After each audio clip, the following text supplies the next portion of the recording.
Bismillah. Assalamualaikum warahmatullahi wabarakatuh. Alhamdulillahirrahmanirrahim. Wa bihi nasta'in. Wassalatu wassalamu ala asrafil anbiya'i wal mursalin wa ala alihi wa ashabihi wa man tabi'ahum bi ihsanin ila yaumiddin. Qala Allah tabaraka wa ta'ala fi kitabihil karim, ya ayyuhalladzina amanu taqullaha haqqa tuqatih wa la tamutunna illa wa antum muslimun. Wa qala jalla fi ula, ya ayyuhan nasu taqu rabbakum alladzi khalaqakum min nafsin wahidah وخلق منها زوجها وبث منهما رجالا كثيرا ونساء واتقوا الله الذي تساءلون به والأرحام إن الله كان عليكم رقيبا وقال أيضا يا أيها الذين آمنوا اتقوا الله وقولوا قولا سديدا يصلح لكم أعمالكم ويغفر لكم ذنوبكم ومن يطع الله ورسوله فقد فاز فوزا عظيما. Amma ba'd, alhamdulillah, segala puji dan syukur kepada Allah Subhanahu wa taala atas kenikmatan dan karunia yang Allah Subhanahu wa taala berikan kepada kita semua. Kemudian tidak lupa semoga salawat dan salam senantiasa diberikan kepada Nabi Muhammad sallallahu alaihi wasallam, diberikan kepada para sahabatnya, diberikan kepada keluarganya dan juga seluruh orang-orang yang mengikuti petunjuk beliau dengan baik sampai kelak datangnya hari kiamat. Melanjutkan pembahasan dari kitab Tafsir Sairin bi Thariqis Shalihin ila Rabbil Alamin.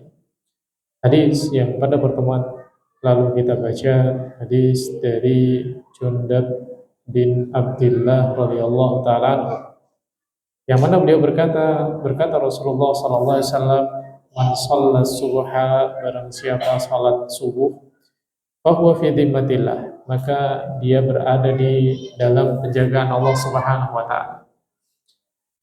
Fala yatlubannakumullahu min dhimmatihi bi syai'in, maka janganlah kita menyakiti atau mengganggu orang-orang yang telah dijaga oleh Allah Subhanahu wa taala sedikit pun. Fayakubbahu finnari, fayutrikahu fayakubbahu finnari jahannam, sehingga dia nanti akan dimasukkan di dalam neraka jahannam. Ini menunjukkan bahwasanya seseorang kalau dia salat subuh maka dia terjaga, dilindungi oleh Allah Subhanahu wa taala, dan tidak boleh bagi seorang muslim untuk menyakiti atau mengganggu orang-orang yang sudah mendapatkan penjagaan dari Allah Subhanahu wa taala, karena ancamannya adalah neraka. Selanjutnya,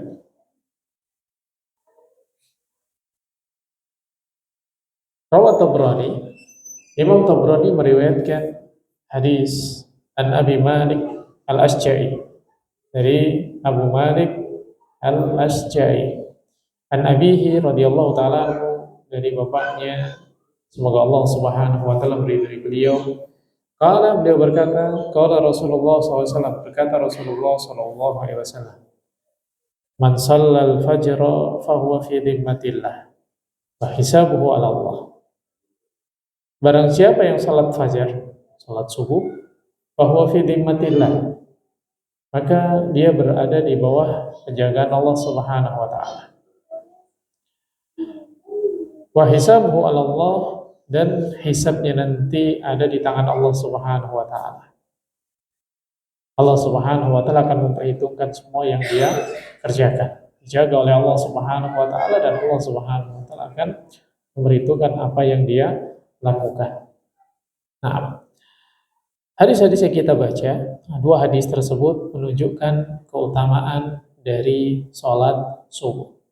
Keutamaan dari sholat subuh.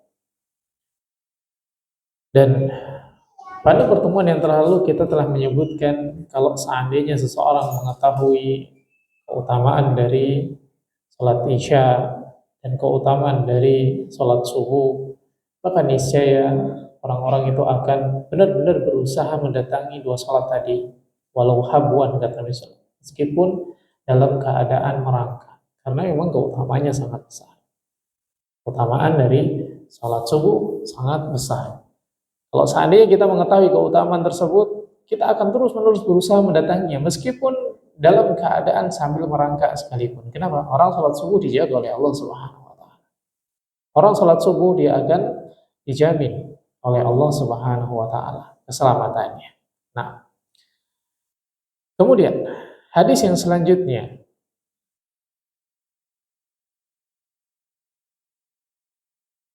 diriwayatkan oleh Imam Muslim, dan ini hadis pada pertemuan yang sebelumnya kita juga telah menyebutkan hadis tersebut, yaitu keutamaan sholat asar. Kalau di dalam pertemuan yang telah lalu kita bahas tentang keutamaan menjaga sholatnya. Kalau sekarang keutamaan sholat asarnya. Keutamaan sholat asarnya. Memang seperti itu para ulama, seperti Imam Bukhari dan juga Imam Muslim, terkadang membawakan hadis berulang di dalam bab yang berbeda. Padahal hadisnya sama, tapi dibawakan berulang untuk apa? Menunjukkan faidah lain dari hadis yang telah disebutkan tadi.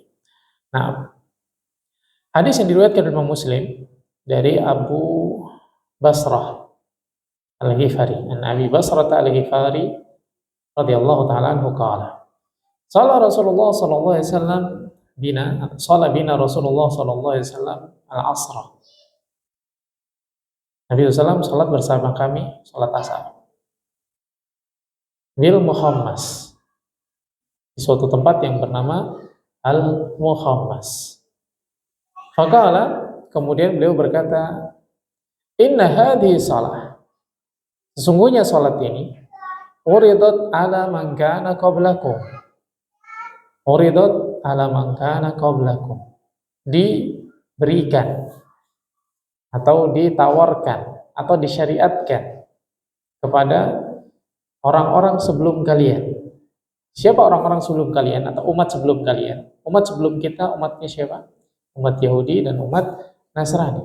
Umat sebelum umatnya Nabi Muhammad SAW. Uridat ala man kana qablakum fadayya'uha, maka mereka pun menyia-nyiakannya. Maqamu bihaqqiha, mereka tidak menunaikan haknya. Mahafadu ala mura'atiha, dan mereka tidak menjaga hal-hal yang memang seharusnya diperhatikan dari syariat tersebut. Jadi mereka menyia-nyiakannya, tidak dikerjakan, dilupakan. Ini yang dilakukan oleh umat sebelum kita. Kemudian kata Nabi SAW, "Man hafadha 'alaiha", maka barang siapa yang menjaga salat ini, kana lahu ajruhu marratain, maka dia akan mendapatkan pahala 2 kali. Pahala 2 kali, ihdahuma lil muhafadhah alaiha khilafan liman qablahu. Pahala yang pertama adalah pahala menjaga salat tadi. Dia menjaga salat tadi, maka dia mendapatkan pahalanya. Dan ini sebagai bentuk penyelisihan terhadap umat sebelumnya.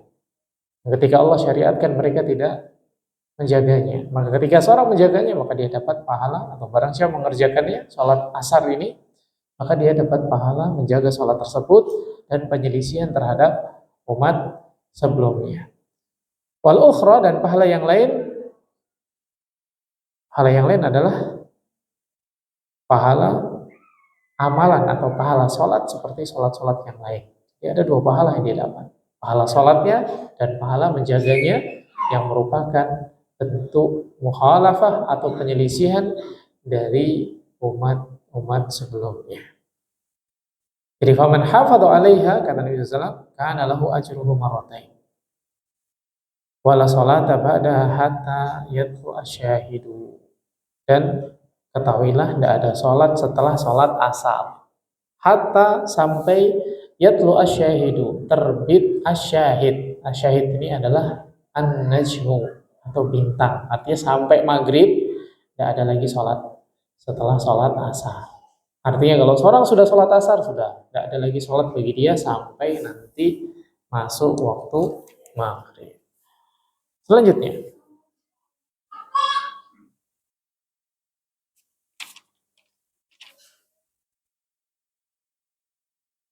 Rawah Ibnu Majah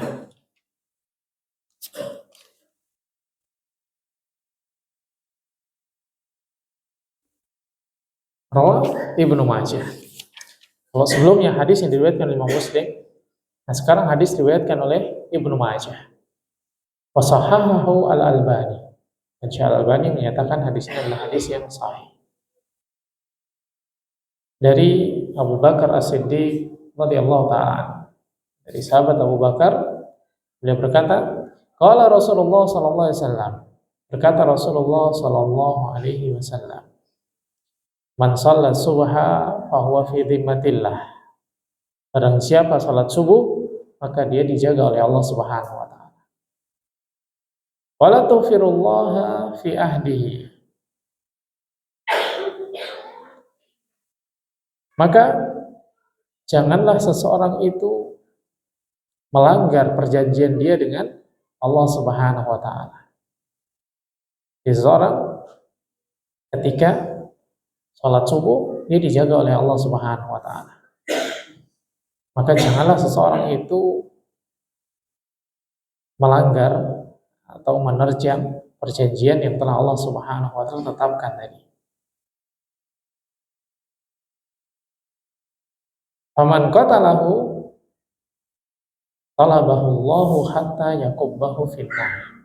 Barang siapa yang membunuhnya atau menyakiti, memerangi, membunuh orang yang salat subuh tadi, talabahu Allahu hatta yakubbahu finnar. Allah akan mencari dia. Allah akan minta pertanggungjawaban bagi dia sehingga yakubbahu finnar. Dia dimasukkan ke dalam neraka. Ala wajhihi, diseret di atas wajahnya. Ini keutamaan dari sholat subuh. Kalau yang sebelumnya bahwa fi dhimmatillah, jangan dia di dalam penjagaan Allah, maka jangan disakiti karena nanti akan dimasukkan ke dalam neraka. Hadis ini senada dengan itu semua, namun dalam bentuk teks yang lainnya. Maknanya sama. Orang sholat subuh dia dijaga oleh Allah Subhanahu wa taala, maka tidak boleh disakiti. Kalau seandainya dia disakiti atau sampai dibunuh, maka Allah Subhanahu wa taala akan mencari dia sampai dia nanti dimasukkan ke dalam neraka. Masukkan ke dalam neraka bukan hanya dimasukkan tapi diseret di atas wajahnya. Rawat Tabrani, selanjutnya Imam Tabrani meriwayatkan hadis. Rawat Tabrani. Wa hasanahu al-Albani, dan Syekh Al-Albani menyatakan hadis ini adalah hadis yang hasan. An Amr bin Sa'id, dari Amr bin Sa'id,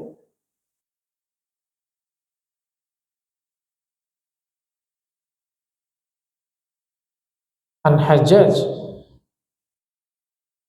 Amr Salima ibnu Abdillahi biqatli rajulin. Anna Hajjaj, bahwasanya Hajjaj pernah memerintahkan Salim bin Abdillah biqatli rajulin, untuk membunuh seseorang. Untuk membunuh seorang. Jadi Hajjaj ini adalah salah seorang pemimpin yang zalim. Kalau kita membaca sirah, maka kita akan menjumpai di sana ada yang memiliki nama atau seorang yang bernama Hajjaj bin Yusuf As-Saqafi. Dia itu adalah salah seorang penguasa yang zalim. Banyak membunuhi kaum muslimin. Banyak membunuh orang-orang yang berilmu, para ulama yang bertentangan dengan apa yang dia inginkan. Nah, suatu ketika dia memerintahkan kepada Salim bin Abdillah untuk membunuh seseorang. Faqala lahu Salim, kemudian Salim bertanya kepada orang tadi, "Asalaita subha? Apakah engkau salat subuh?" Faqala lahu rajul, "Na'am." Kemudian orang tadi pun berkata, "Iya, aku salat subuh." Faqala intalik, pergi sana. Kalau misalkan kemudian dijawab, "Ya, saya salat subuh." Lalu Salim pun berkata, "Intalik, pergi sana." Atau silahkan kamu pergi. Faqala lahu Hajjaj, kemudian Hajjaj pun berkata kepada dia, "Ma mana'aka min qatlihi?" Apa yang menghalangi dirimu dari membunuhnya? Kamu disuruh bunuh dia. Jadi Salim ini disuruh bunuh oleh Hajjaj, bunuh orang tadi. Kemudian ditanya, "Kamu sholat subuh?" Iya. Kemudian kalau gitu silahkan kamu pergi atau pergi sana. Nah, Hajat ini bertanya, kenapa kamu takut bunuh dia? Apa yang menghalangi dirimu dari membunuhnya? Faqala Salim, maka Salim pun berkata, haddatsani abi. Bapakku pernah menyampaikan sesuatu kepadaku. Annahu sami'a Rasulullah sallallahu alaihi wasallam. Bahwasanya beliau mendengar Rasul sallallahu alaihi wasallam yaqul berkata, man shalla subha kana fi jiwarillahi yaumahu. Kata Nabi SAW, barang siapa salat subuh, karena fi jiwarillahi yaumahu. Dia berada di bawah perlindungan Allah Subhanahu wa taala, fi jiwarillah yaumahu, hari itu. Jadi sepanjang hari itu dia sedang berada di bawah perlindungan Allah. Berada di bawah jamuan atau berada di bawah tanggungan Allah Subhanahu wa taala. Fakarihtu an aqtular rajulan qad ajarahullah. Maka aku enggak suka membunuh seseorang yang telah Allah Subhanahu wa taala jamin hari tersebut. Faqala al-Hajjaj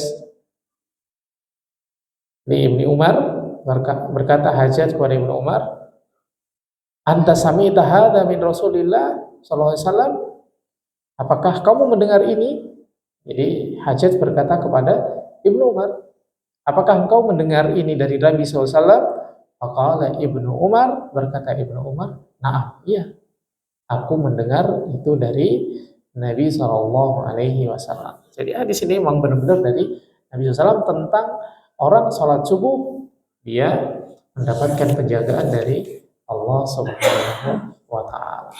Nah, itu keutamaan dari sholat. Keutamaan sholat subuh, keutamaan sholat asar, di antaranya adalah sholat subuh keutamaan yang dijaga oleh Allah Subhanahu wa taala sepanjang hari. Keutamaan sholat asar, seorang mendapatkan pahala 2 kali. Nah, selanjutnya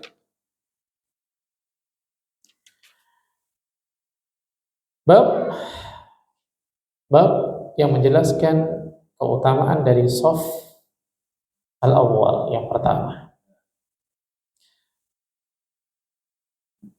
Man shalla fi shafil awwal, barang siapa yang salat di shaf pertama, sallallahu alaihi wa malaikatuh,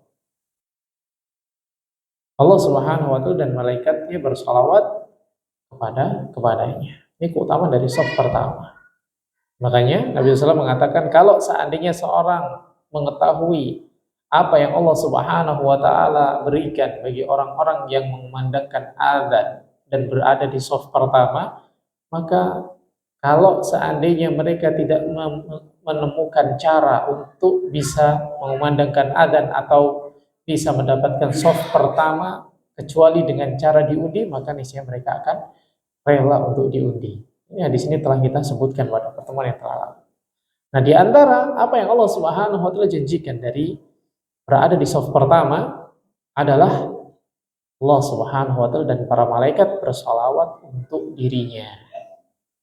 Mendapatkan salawat dari Allah Subhanahu wa taala. Salawat dari Allah Subhanahu wa taala itu pujian dari Allah Subhanahu wa taala. Pujian Allah Subhanahu wa taala kepada orang tadi di hadapan para penduduk langit. Dipuji oleh Allah Subhanahu wa taala. Allah banggakan dia, Allah ampuni dosa-dosanya, Allah angkat derajatnya. Salawat dari Allah Subhanahu wa taala. Bukan hanya itu saja, malaikat semuanya bersalawat untuk dia. Karena kata Allah Subhanahu wa taala, kata Nabi SAW, Allah dan para malaikat bersalawat untuk dia. Shaf pertama. Maka masihkah kita ragu untuk mendapatkan keutamaan ini? Atau masihkah kita enggan? Kita kalau dipuji sama manusia saja senang. Apalagi yang muji kita itu adalah orang penting misalnya. Orang yang memiliki kedudukan, orang memiliki jabatan, orang memiliki harta kekayaan. Dipuji oleh raja di dunia, senangnya bukan main. Dipuji oleh presiden misalkan, senangnya bukan main. Ini yang memuji, yang menciptakan manusia seluruhnya, yang memiliki langit dan bumi, yang memberikan rizki kepada kita. Maka perhatikan apa yang disebutkan di dalam hadis Nabi SAW. Rawa Abu Dawud, Imam Abu Dawud meriwayatkan Wa sahahahu al-Albani, dan Al-Albani menyatakan hadis ini adalah sahih. An Abi Barra, dari an Al-Barra bin Azib, Anil Barra bin Azib, dari sahabat Barra bin Azib radhiyallahu taala anhu.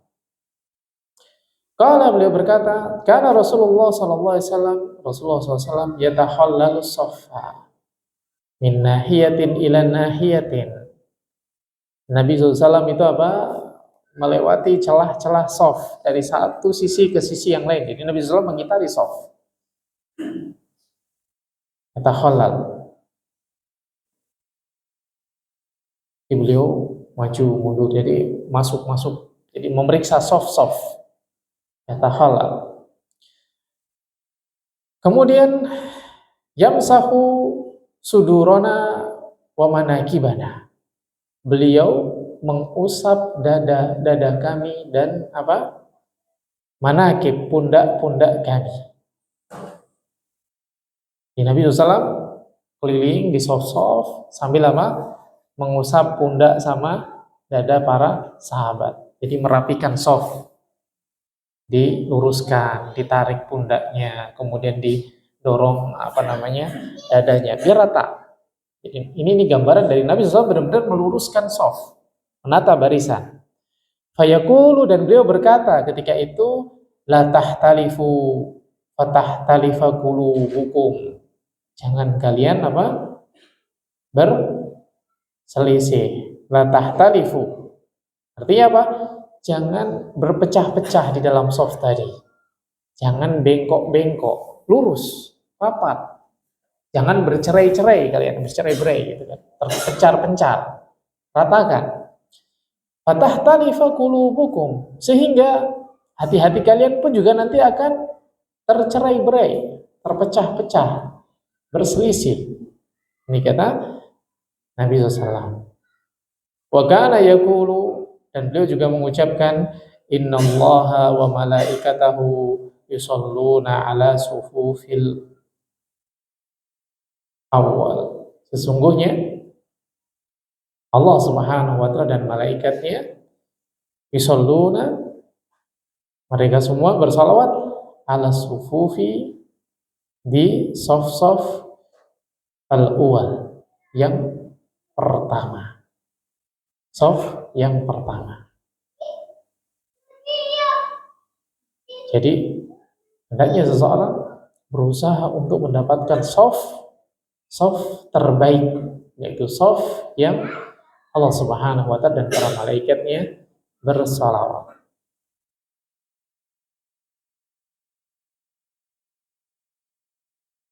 Dan Ibnu Majah meriwayatkan hampir sama dengan yang diriwayatkan oleh Abu Dawud dari Abdurrahman bin Auf. Abu Dawud dari sahabat Bara bin Azib. Kalau Ibnu Majah dari sahabat Abdurrahman bin Auf radhiyallahu taala.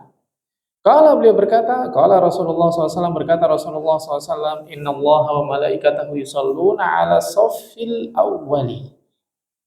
Sesungguhnya Allah Subhanahu wa ta'ala dan para malaikatnya bersalawat kepada orang-orang yang berada di shaf yang pertama.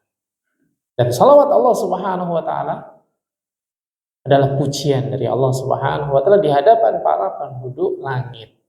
Dan salawat malaikat adalah istighfar, permohonan ampun dari malaikat untuk orang-orang yang ada di shaf pertama. Jadi malaikat itu berdoa meminta ampun kepada Allah untuk orang-orang yang di shaf pertama. Ini keutamaan dari shaf pertama. Maka hendaknya kita bersegera untuk mencari shaf pertama. Bahkan kalau bisa berlomba-lomba untuk mendapatkan shaf pertama. Di Sahihain, di dalam hadis yang diriwayatkan oleh Imam Bukhari dan Muslim, an Abi Hurairah, dari Abu Hurairah radhiyallahu ta'ala anhu, anna Rasulullah sallallahu alaihi wasallam qala, bahwasanya Rasulullah sallallahu alaihi wasallam beliau berkata, lau ya'lamun nasu ma fin nida'i wa saffil awwal, kalau seandainya manusia itu tahu apa yang Allah Subhanahu wa ta'ala janjikan dan apa yang Allah Subhanahu wa ta'ala berikan, apa yang Allah Subhanahu wa ta'ala jadikan sebagai balasan Dari apa? An-nida, dari panggilan azan atau menjadi seorang muadzin. Wasofil awal, dan sof yang pertama, summa lam yajidu illa ayyastahimu alaihi lastaham. Dan mereka nggak punya cara untuk mendapatkannya kecuali dengan cara saling mengundi, maka niscaya mereka akan rela untuk diundi untuk mendapatkan keutamaan tadi. Jadi berlomba-lomba, bersegera untuk mencari soft pertama. Berlomba-lomba untuk mencari soft pertama. Dan Imam Muslim meriwayatkan dari sahabat Abu Hurairah radhiyallahu taala anhu ani Nabi SAW, dari Nabi sallallahu alaihi wasallam, lau ya'lamuna au lau ya'lamuna lau ta'lamuna au ya'lamu, kalau seandainya engkau mengetahui atau kalau seandainya mereka mengetahui ma fi safil muqaddam, apa yang ada di saf yang terdepan, lakanat qur'atan, maka niscaya mereka akan rela untuk melakukan undian. Keutamaan besar. Allah Subhanahu wa taala bersalawat pada orang-orang yang ada di saf pertama, dan malaikat memintakan ampun kepada Allah. Maka bersegeralah, berlomba-lombalah. Dan ini petunjuk dari Nabi SAW. Bersegera untuk mendapatkan saf yang pertama. Dan seutama-utamanya seorang muslim adalah orang yang sholat di saf pertama. Keutamaan dari seorang muslim adalah tatkala seorang berada atau menjaga saf pertamanya. Rawah Muslim, Imam Muslim meriwayatkan an Abi Hurairah, dari sahabat Abu Hurairah radhiyallahu taala anhu, qala, beliau berkata, qala Rasulullah sallallahu alaihi wasallam, berkata Rasulullah sallallahu alaihi wasallam, khairu sufufir rijali awwaluha wa syarruha akhiruha wa khairu sufufin nisa'i akhiruha wa syarruha awwaluha. Sebaik-baik saf dari laki-laki itu adalah saf yang pertama, dan seburuk-buruknya adalah saf yang paling terakhir, dan sebaik-baik saf wanita itu yang paling akhir, dan seburuk-buruknya itu adalah saf pertama. Ini perlu diperhatikan. Saf bagi wanita, saf terbaik yang paling belakang, saf yang paling buruk itu yang terdepan. Jika ada jikanya, salat berjamaah bersama dengan laki-laki. Tapi kalau misalkan salat sendiri, maksudnya sendiri itu jamaahnya sama wanita, maka kembali kepada apa? Kembali kepada keumuman hadis-hadis tentang keutamaan shaf pertama.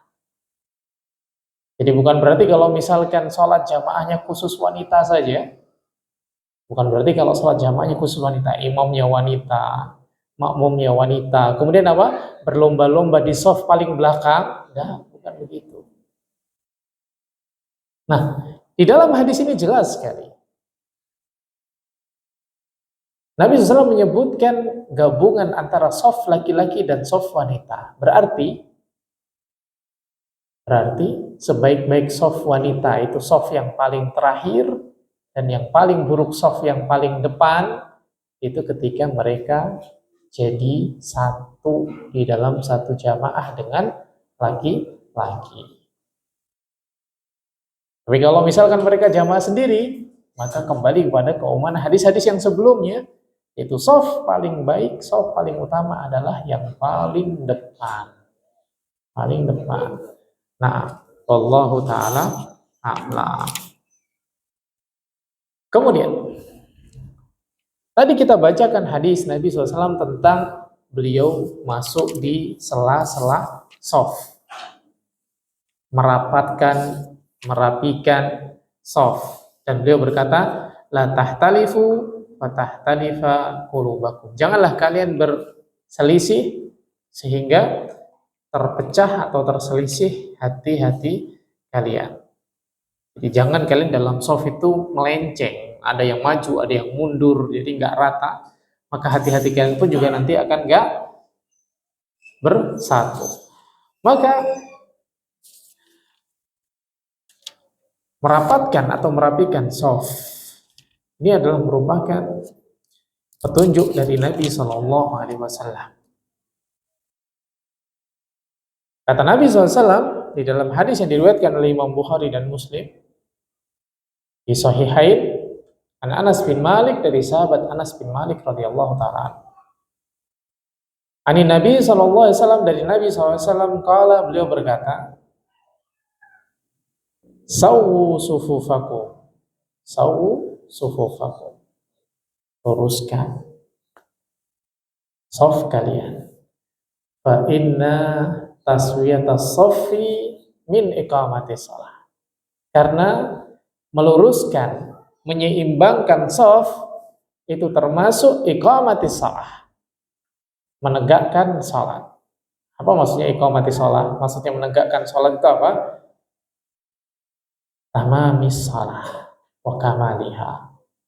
Penyempurna salat.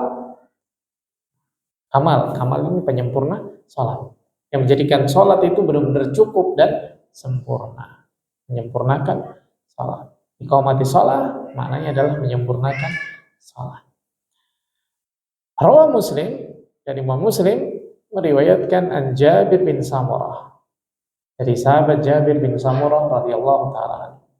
Qala, beliau berkata, kharaja alaina Rasulullah sallallahu alaihi wasallam. Rasulullah SAW keluar bersama kami, atau pernah Nabi SAW keluar kepada kami.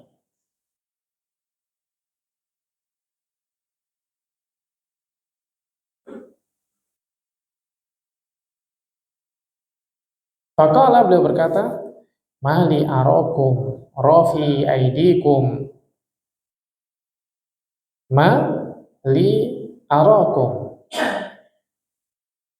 Ada apa aku melihat kalian rafi aidikum, mengangkat tangan-tangan kalian, ka'annaha adnabul khail, seperti ekor khail, kuda, sumsin. Uskunu fis shalah, tenanglah kalian di dalam salat. Jadi kenapa kalian itu salatnya banyak gerak-gerak? Kalian mengangkat tangan ke sana ke sini seperti ekor kuda yang yang enggak tenang. Uskunu fis shalah, tenanglah kalian dalam salat. Qala, kemudian berkata, summa kharaja alaina, kemudian Nabi pun keluar lagi dan melihat kami. Halakon itu membentuk kelompok-kelompok, jadi terpisah-pisah.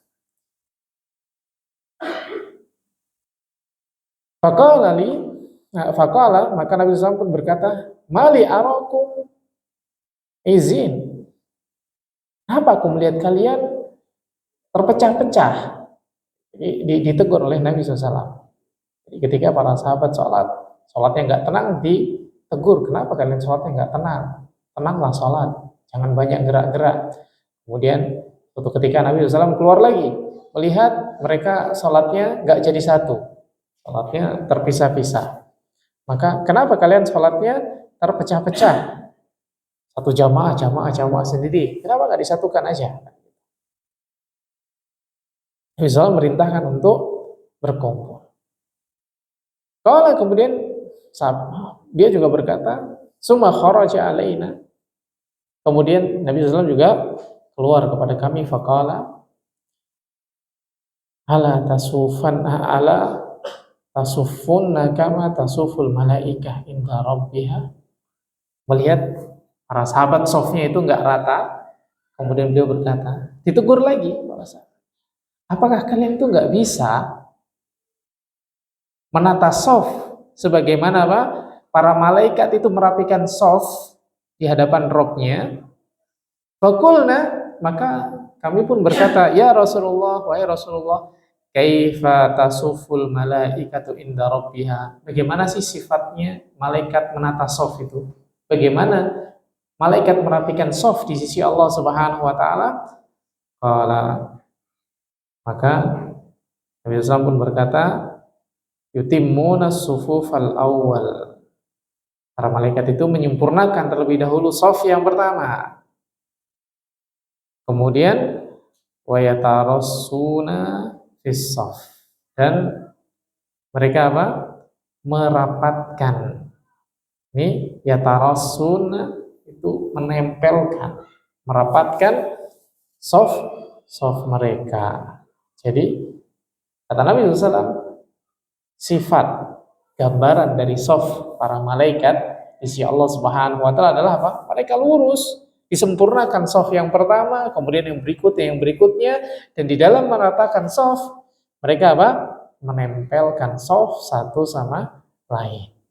Ini hadis yang diriwayatkan oleh Imam Bukhari dan Muslim. Nah, hadis yang diriwayatkan oleh Imam Muslim. Kalau yang sebelumnya, hadis dari Anas bin Malik tentang menyempurnakan shaf, sawu sufufakum fa inna taswiyatas sufufi min iqamatis shalah, ini diriwayatkan oleh Imam Bukhari dan Muslim. Kemudian Imam Muslim meriwayatkan hadis dari Jabir bin Samurah. Beliau menceritakan Nabi SAW itu kadang keluar melihat para sahabat di masjid. Karena memang rumahnya Nabi SAW itu dekat dengan masjid. Keluar lihat para sahabat sholatnya enggak tenang. Lihat sholat, tangannya gerak-gerak ke sana ke sini. Kemudian kata Nabi SAW, mali arakum rafi aidikum ka'annaha atnabul khail. Ada apa kalian itu? Aku kok melihat kalian sholat tangannya nggak tenang, tangannya gerak-gerak seperti ekor kuda. Maka kata Nabi SAW, uskunu fi sholat, tenanglah kalian di dalam sholat, berusaha untuk tenang di dalam sholat. Nah, kemudian juga pernah melihat para sahabat sholatnya apa? Berkelompok-kelompok. Kenapa nggak di satu tempat saja atau nggak disatukan satu imam saja? Sholat sunnah misalkan, sholat sunnah si fulan, sholat sunnah sendiri dengan berapa orang si fulan. Hal ini seperti yang dilakukan oleh Umar radhiyallahu taala anhu ketika menjumpai para sahabat atau orang-orang di zaman beliau sholat tarawih atau sholat malam dengan imam yang berbeda-beda. Akhirnya beliau satukan di dalam satu imam. Nah, ini memang sudah ada isyarat dari Nabi SAW. Nabi SAW mengatakan, kenapa kalian sholatnya terpecah-pecah? Kenapa nggak dikumpulkan di dalam satu imam saja? Nabi SAW menegur para sahabat seperti itu. Kemudian ketika melihat para sahabat shafnya itu nggak rata, lalu beliau pun menegurnya. Apakah kalian tuh nggak bisa meluruskan dan merapikan shaf sebagaimana para malaikat meluruskan dan merapikan shaf? Kemudian para sahabat bertanya, bagaimana merapikan shafnya malaikat itu ya Rasulullah? Malaikat merapikan shaf mereka di hadapan Allah seperti apa? Maka Nabi SAW pun mengatakan mereka itu Yutimuna as-sufufa al-awwal. Mereka menyempurnakan shaf yang pertama dulu. Jadi tidak membuat barisan baru kecuali setelah shaf yang pertama sempurna. Kemudian mereka merapatkan shaf-shafnya. Wallahu ta'ala a'lam. Mungkin ini dulu beberapa hadis yang bisa kita baca pada pertemuan kali ini. Silahkan sebelum kita tutup. Nah. Sudah menjelaskan bagaimana sholat berjamaah dalam sholat.